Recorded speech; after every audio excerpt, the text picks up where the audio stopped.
আমার এই কথাটা শুধু শুধু শুধু রংপুর ফ্যানদের জন্য। আপনাদের কি লজ্জা নাই ভাই? লজ্জা নাই? আপনারা হার মেনে নিতে জানেন না। আপনারা টানা ৮টা ম্যাচ জিতলেন, আপনারা পোস্ট করলেন, আপনাদের সবকিছু আমরা মেনে নিলাম। এরপর আপনারা ৯ নম্বর ম্যাচে যখন আপনারা রাজশাহীর সাথে হারলেন, আপনারা পোস্ট করলেন পচা শামুকে পা কেটেছে। এটা মেনে নিলাম। তারপর হারলেন, বললেন যে পার্শ্ববর্তী এলাকা, এজন্য আপনারা সুযোগ দিয়েছেন। এরপর আবার যখন খুলনা টাইগার্স আপনাদের মানে কি বলবো আপনাদেরকে হারাইলো, তারপরও আপনাদের তেজ কমতেছে না। আপনাদের তেজ কমার কোনো নমুনাই আমি দেখতেছি না। ভাই, আপনারা ফ্যান, আপনারা বোঝেন, খেলা দেখেন, আপনারা পছন্দ করতেই পারেন যে কোনো একটা দলকে। কিন্তু ভাই, সর্বোপরি একটা কথা, আপনারা যেমন আনন্দটাকে উপভোগ করেন, তেমন আপনাদেরকে হারটাকেও মেনে নিতে হবে। হার যে মেনে নিতে হবে সেই হবে মূলত প্রকৃত ফ্যান। আপনাদের চাপার জোর কমে না। এই চাপার জোর দিয়ে আর কতদিন চলবেন ভাই? আপনি আমাকে বুঝান।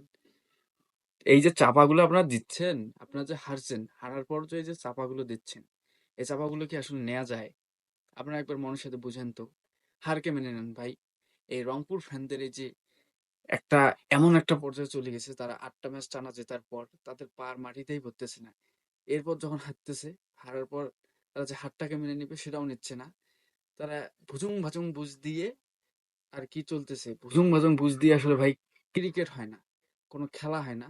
হারকে সর্বোপরি আপনাকে হারকেই মেনে নিতে হবে। হারলে হারকেই মেনে নিতে হবে। তারপর হারের বিকল্প পোস্ট করতে হবে। এই ভুজুং ভাজুং পোস্ট, পচা শামুকে পা কেটেছে, আমি ছোট ভাইদের সাহায্য করতেছি, এটা করতেছি, সেটা করতেছি। আরে ভাই, এটা কোনো সিস্টেম না। আপনাকে প্রথমেই হার মেনে নিতে হবে। এই ক্রিকেট খেলা এমন একটি খেলা, আপনাদের ওখানে ভালো ভালো প্লেয়ার আছে, আবার ভালো ভালো প্লেয়ারকে আপনারা সাইন আপ করতেছে, সবকিছুই ঠিক আছে। আপনারা এজন্য কি হারবেন না?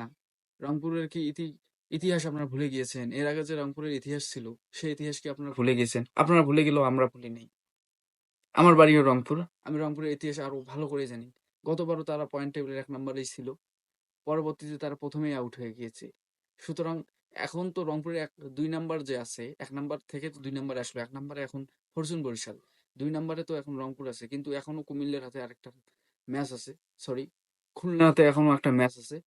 এই খুলনা আরেকটা ম্যাচ জিতলে তাদের পয়েন্টের যে একটা ওই যে এ অ্যা রান একটা যে রেট আছে, ওই রেট অনুযায়ী কিন্তু খুলনা আবার ২ নাম্বারে চলে আসবে। যদি রংপুর ৩ নাম্বারে চলে আসে, তাইলে কিন্তু ভাই রংপুরের কপালে খুবই দুঃখ আছে। আমরা জানি ১ নাম্বার এবং ২ নাম্বারে ২ টি করে সুযোগ থাকে। কিন্তু ৩ নাম্বারে ২ টি সুযোগ থাকে না।